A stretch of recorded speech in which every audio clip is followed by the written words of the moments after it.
ہم پچھلے جمعے اس موضوع پر بات کر رہے تھے کہ ہم نے اپنے آپ کو ٹھیک کرنا ہے. میں نے بھی اور آپ نے بھی ہم نے اپنی اصلاح کرنی ہے. جو غلطیاں کوتاہیاں ہمارے اندر پائی جاتی ہیں ہم نے ان کو دور کرنا ہے, دور کرنے کی کوشش کرنی ہے. نہیں کریں گے تو ہماری دنیا بھی برباد ہوگی, آخرت بھی برباد ہوگی.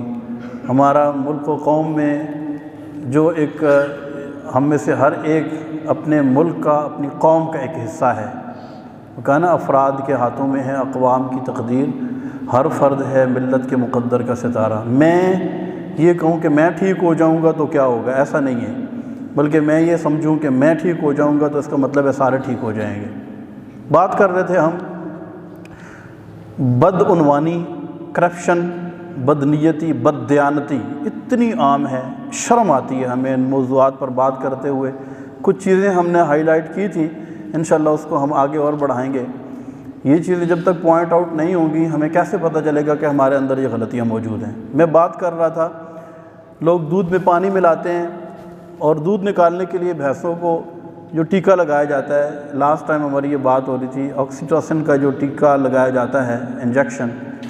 جب بھی بھینس کا دودھ نکالا جاتا ہے تو وہ ٹیکا لگاتے ہیں اور پھر وہ بھینس کا دودھ نکالتے ہیں کہ اس سے دودھ کی مقدار بڑھ جاتی ہے. لیکن اس ٹیکے کا سائیڈ ایفیکٹ یہ ہوتا ہے کہ اس سے کینسر پھیلتا ہے, بچوں کی بیماریاں پھیلتی ہیں, بچیوں کا عمر سے پہلے بالغ ہو جانا اور بچوں کے اندر چھاتیوں کا بڑھنا, اور اس طرح اور بہت سارے میڈیکل اس کے اندر ایشوز اور اس کے سائیڈ ایفیکٹس موجود ہیں. لیکن ہم اپنے چند روپوں کی خاطر, اپنے چند ٹکوں کی خاطر ہم لوگوں کی زندگیوں کے ساتھ, ان کی صحتوں کے ساتھ کھیلتے ہیں, اور وقتی طور پر یہ جو دنیا کی غلیظ دولت ہمیں حاصل ہو جاتی ہے یہ کسی اور راستے سے پھر نکل بھی جاتی ہے, ہم اپنی آنکھوں سے دیکھتے بھی ہیں یہ. لیکن ہم اپنے ایک پاؤ گوشت کے لیے دوسرے کی بھینس ذبح کرنے سے گریز نہیں کرتے. اب یہ باتیں اتنی عام ہیں, میں نے تھوڑا سا مختلف یہ فارمز جو ہوتے ہیں, ڈیری فارمز, ان کا وزٹ بھی کیا, مختلف لوگوں سے پوچھا بھی, لیکن وہ کہتے ہیں کہ یار اس کے بغیر ہم کیسے چل سکتے ہیں. لا حول ولا قوت الا باللہ العلی العظیم. اللہ کی ذات پر توکل ہمارا کمزور ہو چکا ہے. ہم کہتے ہیں یار جھوٹ نہیں بولیں گے, ہم دھوکہ نہیں دیں گے, ہم کسی کی آنکھوں میں دھول نہیں جھونکیں گے, ہم کیسے چل سکتے ہیں. یعنی ہمارا مائنڈ یہ بن چکا ہے, ہمارا ذہن یہ بن چکا ہے کہ جب تک ہم 2 نمبری نہیں کریں گے ہمارا کام ہی نہیں بنے گا.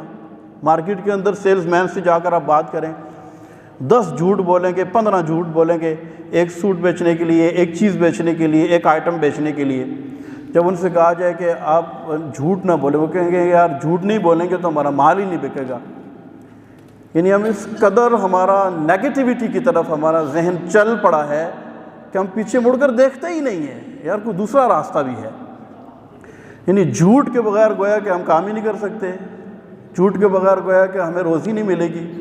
خدا کو بھول گئے ہیں فکر روزی میں, خیال رزق میں رازق کا کچھ خیال نہیں. یعنی جو اس نے فرمایا ہے ہم اس کی بات مانیں گے, جو رزق دینے والا ہے تو ہمارا رزق کم ہو جائے گا, تو ہم اس کی بات نہیں مانیں گے, دوسری طرف چلیں گے تو ہمارا رزق بڑھ جائے گا. یعنی اس بات پہ وہ کہتے ہیں نا, آپ خود اپنی اداؤں پہ ذرا غور کریں, ہم اگر بات کریں گے تو شکایت ہوگی. اسی طرح یہ لوگ جانور بیچنے کے لیے جب جاتے ہیں, بھینس بیچنے کے لیے جاتے ہیں, 2-2 3-3 ٹائم کا دودھ روک کر رکھتے ہیں.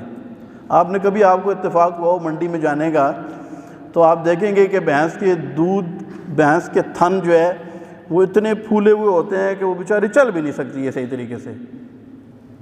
اب 2-3 ٹائم کا دودھ جب روک کر رکھیں گے, اس جانور کو کتنی شدید تکلیف ہوگی جو بے زبان ہے. وہ آپ کو نہیں کہے گا کہ مجھے درد ہو رہا ہے یہ نکالو, وہ کہے گی, بھینس آپ کو کہے گی, گائے آپ کو کہے گی, کبھی بھی نہیں کہے گی. لیکن کوئی سمجھدار نیک پارسا آدمی دیکھ کر کم از کم اسے کہتا بھی نہیں ہے یار یہ کیا ظلم کر رہے ہو تم, آپ مجھے ایمانداری کے ساتھ بتائیں یہ دھوکہ ہے یا نہیں ہے. صرف اس وجہ سے کہ دودھ اس کا جمع ہوگا, بندہ گھر جائے گا, دودھ اس کا دھوئے گا, اس کو بھی پتہ ہے کہ یار یہ دودھ روک کر لایا ہے, لیکن ہم اس دھوکے سے باز نہیں آتے ہیں. ہم یہ سمجھتے ہیں کہ ہمارے پیسے اس سے بڑھ جائیں گے کہ اس کے تھن پھولے ہوئے ہوں گے اور دیکھنے والا یہ سمجھے گا کہ یہ بہت زیادہ دودھ دینے والی ہے. تو اب مجھے پتہ یہ ہوتا ہے نہیں ہوتا معاشرے کے اندر، لیکن کوئی اس کو معیوب بھی نہیں سمجھتا ہے، جبکہ ہمارے رسول اللہ صلی اللہ علیہ وسلم کی تعلیمات یہ ہیں کہ جب تم کوئی چیز بیچو تو اس کا عیب بتا کر بیچو۔ اب ہم عیب بتا رہے ہیں، یہ چھپا رہے ہیں، یہ ہم خود غور کر لیں۔ اسی طرح ہم اپنے معاشرے کے اندر اگر ساری باتیں کھل کر کی جائیں گی تو شاید ہم میں سے کوئی بھی بچ نہیں سکے گا۔ تو اسی لیے میں نے شروع میں ہی آپ کو یہ بات عرض کی ہے کہ یہ چیزیں ہم نے پوائنٹ آؤٹ کرنی ہے اور ان کو اپنے آپ سے، اپنے اندر سے نکال باہر پھینکنا ہے، اس کی جرت پیدا کرنی ہے، اس کی ہمت پیدا کرنی ہے، بجائے اس کے کہ بات کرنے والے سے ہم یہ کہیں کہ یار یہ کیا باتیں شروع کر دی ہیں۔ ہم میں سے ہر ایک اپنے اوپر غور کرے، اپنی ذات کے اوپر غور کرے کہ یار میں کون سا اس میں سے کام کر رہا ہوں اور میں نے اپنے اندر سے اس کو نکال باہر پھینکنا ہے اللہ کی رضا کے لیے۔ اگر ہم یہ دل میں ٹھان لیں گے تو اللہ ہماری مدد کرے گا، اس سے ہمارا رزق بڑھے گا، اس سے ہمیں دنیا میں عزتیں ملیں گی، ہمارے رزق کے اندر برکت پیدا ہوگی، اور تھوڑے میں اللہ تبارک و تعالی ہمیں بہت کچھ عطا فرما دے گا۔ لیکن جو ہم دے مار 4.5 کر رہے ہیں، شاید ہم بہت سارا مال اکٹھا کر لیں لیکن اس میں برکت نہیں ہوگی، وہ ادھر ادھر نکل جائے گا، اور وہ مال ہمارے لیے دنیا و آخرت میں ذلت اور رسوائی کا سبب بن جائے گا۔ تو ہم نے اپنے اندر سے انشاءاللہ ان ساری چیزوں کو ختم کرنا ہے۔ اسی طرح آپ کو یاد ہوگا کہ یعنی آپ 20 سال پیچھے، 25-30 سال پیچھے چل جائیں تو لوگ مزدور جو ہے نا وہ دہاڑی کے اوپر کام زیادہ کرتے تھے، ٹھیکے والا سسٹم نہیں تھا۔ اب ہم کیا کرتے ہیں، ہم ہر کام ہم ٹھیکے پر دیتے ہیں۔ کیا کرتے ہیں؟ اچھا یہ ٹھیکے پر دینا کوئی ناجائز نہیں ہے، گناہ نہیں ہے۔ آپ نے کہ ایک کام ہے، کسی سے کہا ہے، لم سم اس سے بات کی ہے کہ یہ کام ہے بھائی، اس کام کے آپ کو اتنے پیسے ملیں گے اور یہ کام آپ ختم کر دو، تو یہ ہے جائز۔ لیکن یہ ٹھیکے کا رواج کیسے پڑا پتہ ہے آپ کو؟ اس وجہ سے کہ مزدور دہاڑی پر ایمانداری سے کام نہیں کرتا تھا۔ اس کی ایک بہت بڑی وجہ یہ ہے۔ آپ کہیں گے وہ کیسے؟ میں کہوں گا وہ ایسے کہ آپ ایک مزدور کو رکھیں، اس کو کہیں کہ یہ کام ہے، شام کو میں واپس آؤں گا تو میں دہاڑی دے دوں گا۔ اب واپس آ کے اس کی پروگرس دیکھ لیجئے گا۔ یعنی ایک مزدور کو کسی کام پر رکھنے کے ساتھ ساتھ آپ کے لیے ضروری ہے کہ آپ خود یا کسی ایک بندے کو اس کے سر پر کھڑا کریں، ورنہ وہ کام نہیں کرے گا، یا کرے گا تو اس میں ڈنڈی مارے گا، وقت ضائع کرے گا، ادھر ادھر ٹائم پورا کر کے وہ کہے گا میرا ٹائم ہو گیا جی میری دہاڑی کے پیسے دے دو۔ یعنی ایک مزدور جو ہے، یہاں پر مزدور طبقہ بھی کہیں بیٹھا ہوا ہوتا ہے، تو ان سے بھی میں گزارش کرتا ہوں کہ آپ غور کریں اپنے اوپر کہ یار مالک ہمارے سر پر نہ ہو تو کیا ہم کام کرتے ہیں؟ ایمانداری کے ساتھ کہ اللہ مجھے دیکھ رہا ہے اور میں نے اپنے پیسے کو حلال کر کے گھر اپنے بچوں کے لیے لے کے جانا ہے، تو کیا میں ایمانداری کے ساتھ کام کر رہا ہوں؟ یا اس بات کی ضرورت مالک کو پیش آتی ہے کہ یار اس کے سر پہ ایک بندہ کھڑا ہوگا جو اس سے کام کروائے گا؟ ورنہ ہونا تو یہ چاہیے کہ مزدور کو صبح ایک لسٹ دی جائے، بھائی آپ کو شام دہاڑی میں آپ کی دہاڑی کے پیسے ملیں گے، یہ کام تم نے شام تک کر لینے ہیں۔ اب ایسے کر کے دیکھیں ذرا، شام کو آپ آ کے اس کی پروگرس دیکھ لیجیے گا کہ اس نے کیا کیا اور کیا نہیں کیا ہے۔ یعنی ہم میں سے ہر بندہ کوشش کرتا ہے کہ کام چوری، میں معذرت خواہ ہوں یہ الفاظ استعمال کرنے کے لیے، ہم کام چوری کی طرف ہمارا ذہن جاتا ہے فوراً۔ ہم کہتے ہیں یار کہیں سے بس ٹائم بچائیں، ریلیکس ہو جائیں، تھوڑا سا بیٹھیں، کوئی میسیجز چیک کریں، تھوڑا سا سوشل میڈیا پہ کچھ وقت ہمارا خرچ ہو جائے، بس وقت گزر جائے، ٹائم ہو، ہم پیسے لیں اور گھر جائیں بس۔ ملازمین کو آپ دیکھیں، ہمارے جو پرائیویٹ سیکٹر کے، ہمارے جو سویلین، خاص طور پر ہمارے سرکاری ملازمین جو ہیں، آپ دیکھیں ان کی ٹائمنگ کیا ہے، کس ٹائم پہ ان کو آفس پہنچنا چاہیے، کس ٹائم پہ ان کو کام پہ پہنچنا چاہیے اور کس ٹائم پہ ان کو چھٹی ہوتی ہے۔ مجھے یہ بتائیں کہ یہ پورا ایک شیڈیول دیا جاتا ہے یا نہیں دیا جاتا کہ ملازم کوئی بھی ہے، وہ کسی بھی سطح کا ہے، اس نے اتنے بجے ڈیوٹی پہ پہنچنا ہے اور اتنے بجے اس کو چھٹی ہوگی۔ اب آپ مجھے بتائیں کہ کیا سارے ملازمین اپنے وقت پر ڈیوٹی پہ پہنچتے ہیں؟ اور اگر پہنچتے ہیں تو جو کام ان کے ذمے کیا جاتا ہے، کیا وہ کام وہ خوش دلی اور دیانتداری کے ساتھ کرتے ہیں یا نہیں کرتے ہیں؟ آپ مجھے یہ بتائیں۔ ٹائم ہوگا 8 بجے، پہنچیں گے 9 بجے، 10 بجے۔ اچھا ایک بات جہاں پر شرعی مسئلہ آپ کو میں عرض کرتا چلوں، ہم میں سے یہاں کسی سے بھی پوچھ لیا جائے نا کہ بھائی آپ وہ کہتے ہیں نہیں جی خدا نہ خواستہ سوال ہی پیدا نہیں ہوتا، میں اپنے بچوں کے پیٹ میں حرام داخل کروں، رزق حرام کماؤں، کیوں کماؤں؟ میں نے تو ساری زندگی رزق حلال، ایک پائی بھی میں نے اپنے بچوں کو حرام نہیں کھلایا۔ اب اس سے پوچھ لیا جائے اگر حضرت آپ مجھے یہ بتائیں کہ آپ کام کیا کرتے تھے اور کس وقت پہ ڈیوٹی پہ جاتے تھے اور کس وقت چھٹی کر کے آتے تھے، اور آپ جو کام آپ کے ذمے لگایا جاتا تھا وہ ایمانداری کے ساتھ آپ کرتے تھے یا نہیں کرتے تھے؟ تو میں یہ تو نہیں کہتا کہ کوئی بھی ایسا نہیں کرتا ہوگا، لیکن بہرحال مجھ سے زیادہ اس حقیقت کو آپ جانتے ہیں۔ ہم یہ سمجھتے ہیں کہ شاید ہم شراب ہی بیچتے ہیں تو یہ حرام ہوگا، یا شاید ہم نے جوا کھیل لی ہے تو یہ حرام ہوگا، یا اس کے علاوہ اور کوئی چیز حرام ہے ہی نہیں ہے۔ تو یاد رکھیں کہ جو بندہ ملازم ہوتا ہے وقت پر اس کا ڈیوٹی پہ جانا ضروری، اور جو کام اس کے ذمے لگایا گیا ہے متوسط درجے کی پروگریس کے ساتھ اس کام کو پورا کرنا یہ اس کے اوپر واجب ہے۔ اگر وہ اس میں کوتاہی کرے گا تو اس سے کی لینے والی تنخواہ جائز نہیں ہوگی، یا اتنی جائز نہیں ہوگی جتنی اس نے اس کے اندر ڈنڈی ماری ہے، حرام ہے۔ مثال کے طور پر 8 بجے آپ کی ڈیوٹی کا ٹائم ہے، آپ روزانہ 9 بجے جا کر حاضری لگاتے ہیں، آپ 10 بجے جاتے ہیں، تو ہر روز 1 گھنٹہ یا 2 گھنٹہ آپ لیٹ ڈیوٹی پہ جاتے ہیں تو آپ پر واجب ہے کہ مہینہ گزرنے کے بعد آپ انفارم کریں کہ اتنے گھنٹے میں ڈیوٹی پر نہیں آ سکا تھا، اتنے پیسے یہ میری تنخواہ سے کٹوتی کی جائے، یہ ضروری ہے۔ ورنہ جو پیسے آپ لے کے اپنے بچوں کے گھر میں آ رہے ہیں اور بڑی خوشی کے ساتھ جی میں نے ڈیوٹی کی ہے پورا مہینہ اور مجھے تنخواہ ملی، یہ جائز نہیں ہے۔ اتنی جتنی آپ نے ڈیوٹی نہیں کی، جتنی ڈیوٹی کی ہے اتنی تو جائز ہے۔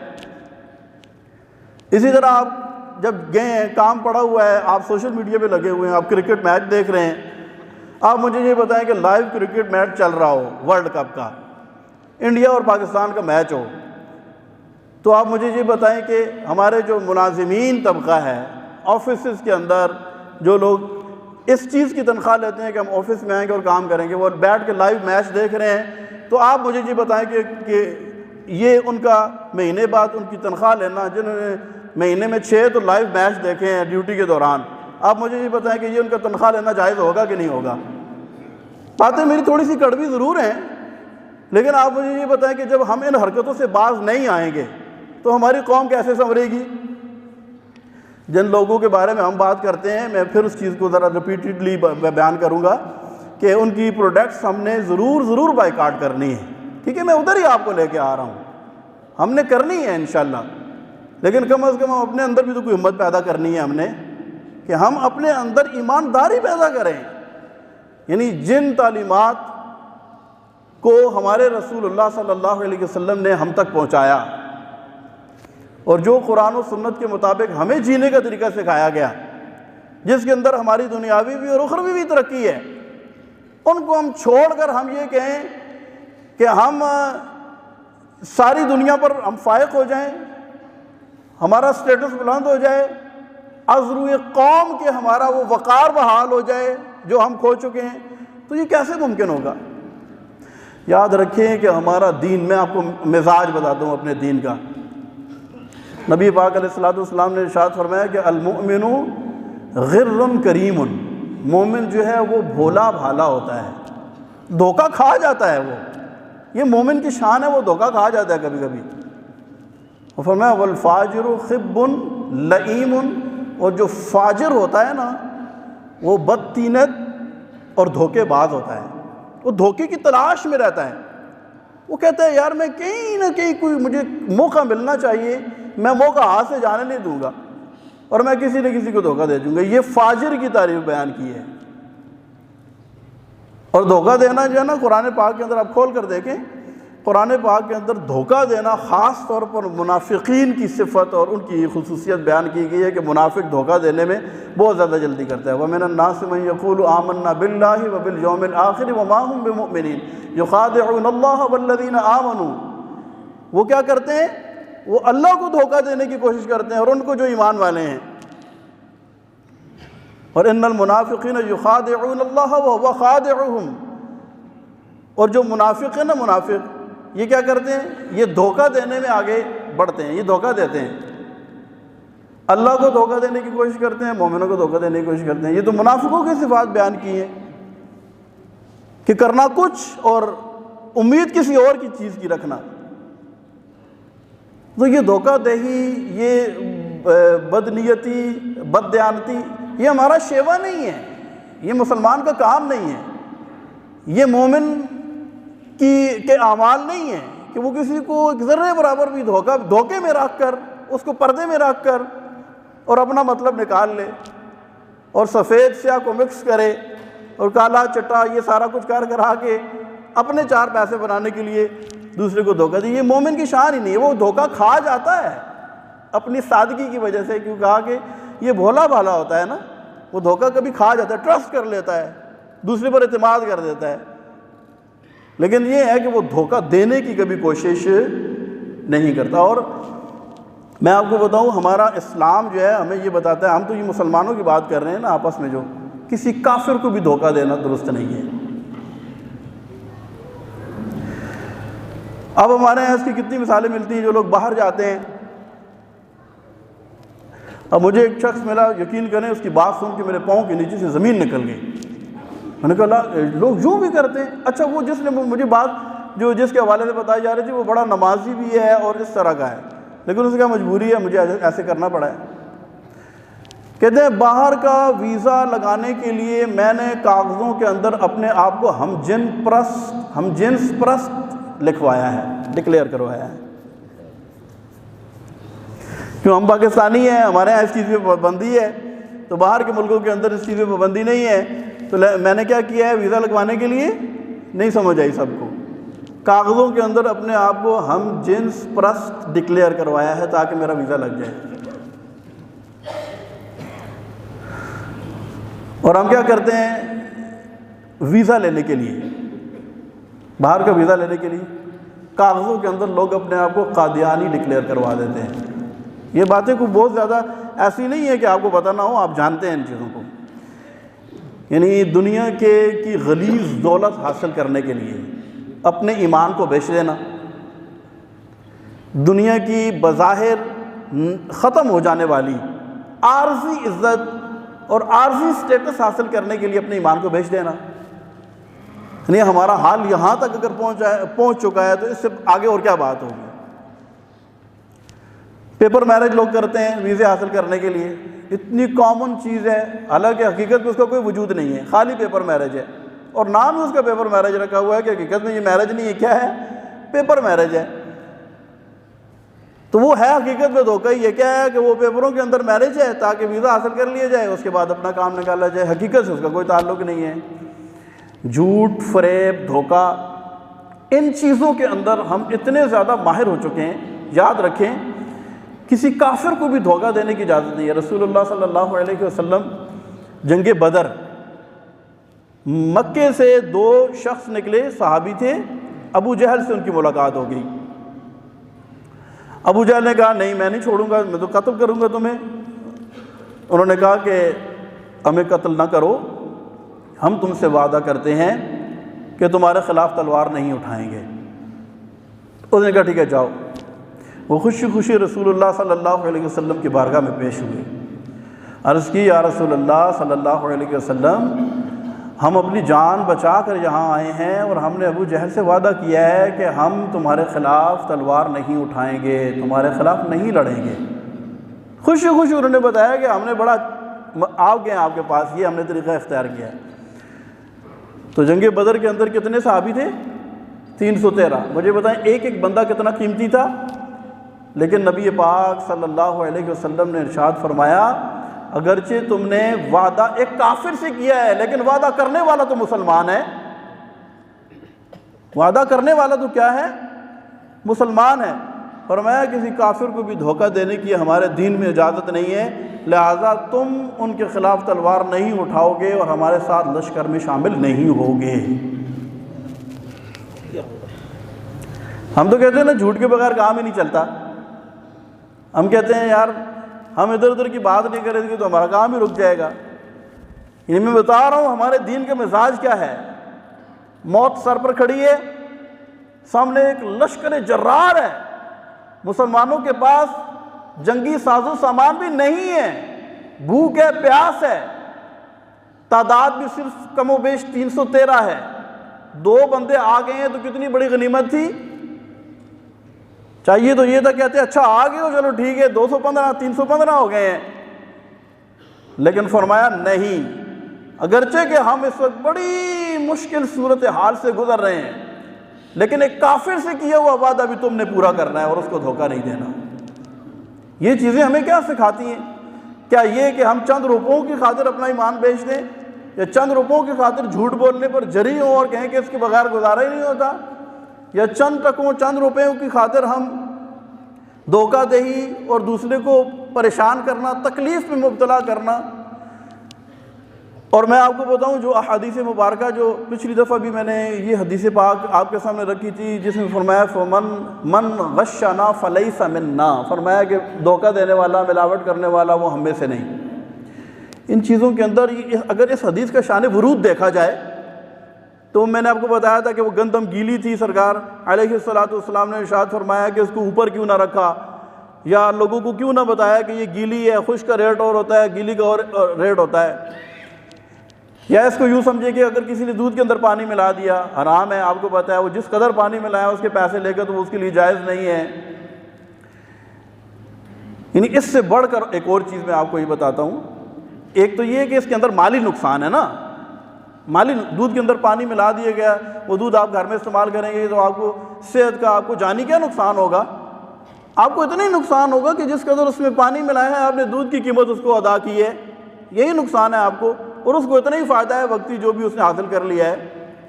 اسی طرح اگر کسی چیز کو آپ نے بیچا ہے، وہ اگر اس کی قیمت کم ہے، آپ نے زیادہ کہہ کر بیچا ہے تو وقتی طور پر مالی نقصان ہے. لیکن خاص طور پر وہ لوگ جو لوگوں کی صحت سے، جانوں سے کھیلتے ہیں، یقین کریں اتنی مذموم بات ہے. جو لوگ 2 نمبر دوائیاں بناتے ہیں، بیچتے ہیں، اور میڈیکل سٹورز پہ جا کر ان کی انوائسز کے اندر خرد برد کرتے ہیں، چیز کچھ ہوتی ہے بیچتے کچھ ہیں، اس کو بھی بتا دیتے ہیں یہ چیز، اس کی کوالٹی 1 نمبر نہیں ہے 2 نمبر ہے، لیکن اس کے اندر اتنا تمہیں مارجن ملے گا، ہمیں اتنا ملے گا.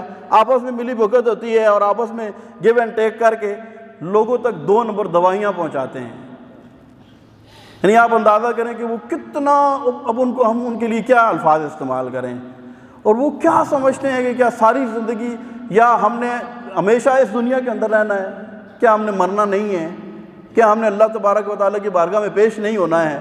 کیا یہ جو چیز جو ہم خاص طور پر میڈیسن کی صورت میں، دوائیوں کی صورت میں، اس پر ہمیں موقع ملا تھوڑا سرچ کرنے پر، یعنی اتنا زیادہ، میں معذرت خواہ ہوں اگر یہاں پر کوئی ڈسپینسر یا میڈیکل سٹور والے بیٹھے ہیں، میں یہ نہیں کہتا کہ آپ ہی ایسے کرتے ہیں، میں بارہا دفعہ یہ چیز دہراتا رہتا ہوں وقتاً فوقتاً کہ کالی بھیڑیں ضرور ہوتی ہیں. ہم یہ کبھی بھی دعویٰ نہیں کرتے کہ سارے ہی خراب ہو گئے ہیں، شاید جو لوگ صحیح ہیں انہی کی وجہ سے یہ نظام سارا چل رہا ہے، لیکن جو لوگ غلط ہیں انہوں نے اس معاشرے کو بہت زیادہ بگاڑ رکھا ہے. اور اگر انہوں نے اپنے آپ کو ٹھیک نہ کیا تو یاد رکھیں کہ میں تو دیکھیں ایک اللہ رسول کا پیغام آپ تک پہنچا رہا ہوں، یہ میرا فرض ہے، اور اس کو درست کرنا ہم سب کی ذمہ داری ہے. اگر نہیں کریں گے تو ہم سب اس کے جواب دہ ہوں گے، اپنے بھی اور دوسروں کے بھی. تو یہ میڈیکل سٹور والوں کے پاس آتے ہیں 2 نمبر دوائیاں بنانے والے، آ کے جو ہے نا ان کے ساتھ ریٹ کے اندر جو ہے نا ان کو صاف بتاتے ہیں یہ 1 نمبر چیز ہے، اس کے اندر مارجن آپ کو کم ہے، اس کے اندر کم ہے، اس کے اندر زیادہ ہے، اور اس کی انوائس جو ہے نا اس کے مطابق بنواتے ہیں. اور اس کے اندر میڈیکل سٹور والے کا بھی مارجن ہوتا ہے اور دوائیاں سیل کرنے والے کا بھی مارجن ہوتا ہے. اور یہ چیزیں جو ہے نا سیم کمپنیز کی اس کو کاپی کی جاتی ہیں، یا سو اینڈ سو آپ سمجھ سکتے ہیں کہ جو بھی اس کے اندر 2 نمبر کام ہوتے ہیں. لیکن بہرحال ایک دوائی، ایک ٹیبلٹ ہی ہے، اگر وہ اگر بالکل پیور ہے یا اس کے مقابلے میں ایک 2 نمبر ہے، آپ کو سیم قیمت پہ مل رہی ہے، کنزیومر کو تو سیم قیمت پہ مل رہی ہے نا، لیکن اس کو سیم قیمت دے کے وہ چیز اگر 2 نمبر وہ استعمال کرتا ہے، مجھے بتائیں اس کی صحت کو نقصان ہوگا، ذمہ دار کون ہے؟ جو یہ 2 نمبر کام کر رہے ہیں، جو پیسے کی لالچ میں آ کر لوگوں کی زندگیوں کے ساتھ کھیل رہے ہیں. اللہ تبارک و تعالی ہمیں عمل کرنے کی توفیق عطا فرمائے. اللہ ہم میں سے جو کوئی بھی ان میں سے کسی کام کے اندر بھی انوالو ہے، اللہ تبارک و تعالی ہمیں سیدھا سادہ ایماندار مسلمان بنائے. انشاءاللہ ہم سب ٹھیک ہو جائیں گے تو آپ دیکھیے گا اللہ تبارک و تعالی ہمیں کیسے ترقیاں عطا فرمائے گا. میرے کو بات بری لگی ہو تو معذرت خواہ ہوں.